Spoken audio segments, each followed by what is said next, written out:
थे। बहुअहंकारी राज्य को एनएचआरसी के आदेशों का कुछ सम्मान करना होगा। आप चुपचाप बैठे हैं और एक अधिकारी के कार्यों की रक्षा कर रहे हैं। सीजेआई ने कहा कि वार्ड नंबर 16 मोहल्ला हामिदनगर में स्थित अपने पैतृक घर और दुकान के विध्वंसक की शिकायत करते हुए मनोज टिब्रेवाल मूल चौड़ाई दर्शाने के लिए कोई दस्तावेज पेश नहीं किया है।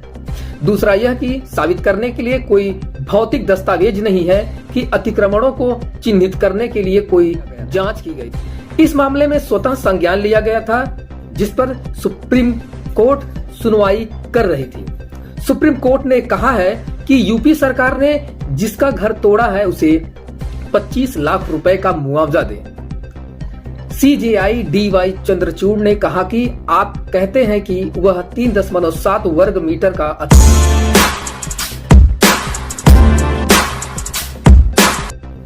यूपी सरकार ने महाराजगंज जिले में सड़क चौड़ीकरण परियोजना के लिए घरों को बुलडोजर से ध्वस्त कर दिया था।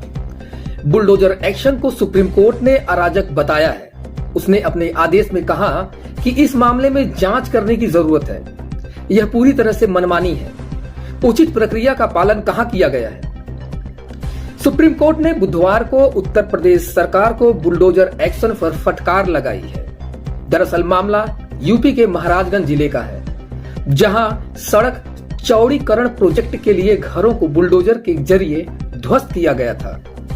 इस मामले में स्वतः संज्ञान लिया गया था, जिस पर सुप्रीम कोर्ट सुनवाई कर रही थी। सुप्रीम कोर्ट ने कहा है कि यूपी सरकार ने जिसका घर तोड़ा है उसे 25 लाख रुपए का मुआवजा दे। सीजेआई डीवाई चंद्रचूड़ ने कहा कि आप कहते हैं कि वह 3.7 वर्ग मीटर का अतिक्रमण था। हम इसे सुन रहे हैं, लेकिन कोई प्रमाण पत्र नहीं दे रहे हैं। पर आप क्या इस तरह लोगों के घरों को कैसे तोड़ना शुरू कर सकते हैं? यह अराजकता है, किसी के घर में घुसना। उन्होंने कहा कि यह पूरी तरह से मनमानी है। उचित प्रक्रिया का पालन कहां किया गया है? हमारे पास हलफनामा है, जिसमें कहा गया है कि कोई नोटिस जारी नहीं किया गया था। आप केवल साइट पर गए थे और लोगों को सूचित किया था। हम इस मामले में दंडात्मक मुआवजा देने के इच्छुक हो सकते हैं। क्या इससे न्याय का उद्देश्य पूरा होगा? आइए बात करते हैं कि सुप्रीम कोर्ट ने पूछा कि आप लोग कितने घरों को तोड़ा है। याचिकाकर्ता के वकील ने मामले की जांच का आग्रह किया। सीजेआई ने राज्य सरकार के वकील से पूछा कितने घर तोड़े। राज्य के वकील ने कहा कि 123 अवैध निर्माण थे। जस्टिस पारदीवाला ने कहा कि आपके यह कहने का आधार क्या है कि यह अनाधिकृत था? आपने 1960 से क्या किया है? पिछले 50 साल से क्या कर रहे थे?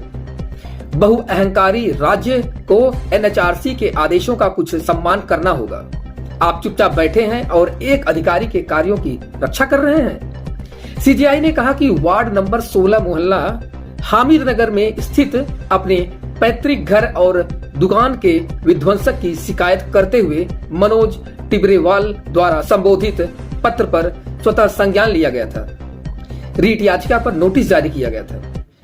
जस्टिस जेपी पादरीवाला ने यूपी सरकार के वकील से कहा कि आपके अधिकारी ने पिछले रात सड़क चौड़ीकरण के लिए पीले निशान वाली जगह को तोड़ दिया। अगले दिन सुबह आप बुलडोजर लेकर आ गए। यह अधिग्रहण की तरह है। आप बुलडोजर लेकर नहीं आते और घर नहीं गिराते। आप परिवार को घर खाली करने का समय भी नहीं देते। चौड़ीकरण तो सिर्फ एक बहाना था। यह इस पूरी कवायद का कोई कारण नहीं लगता। सुप्रीम कोर्ट सीजेआई ने आदेश में कहा कि इस मामले में जांच करने की आवश्यकता है।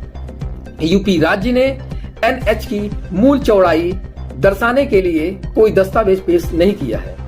दूसरा यह कि साबित करने के लिए कोई भौतिक दस्तावेज नहीं है कि अतिक्रमणों को चिन्हित करने के लिए कोई जांच की गई थी। तीसरा यह दिखाने के लिए बिल्कुल भी सामग्री नहीं है कि परियोजना के लिए भूमि का अधिग्रहण किया गया था।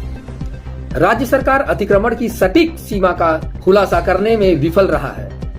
अधिसूचित राजमार्ग की चौड़ाई और याचिकाकर्ता की संपत्ति की सीमा जो अधिसूचित चौड़ाई में आती है, ऐसे में कथित अतिक्रमण के क्षेत्र से परे घर तोड़ने की जरूरत क्यों थी? एनएचआरसी की रिपोर्ट बताती है कि तोड़ा गया हिस्सा 3.75 मीटर से कहीं अधिक था।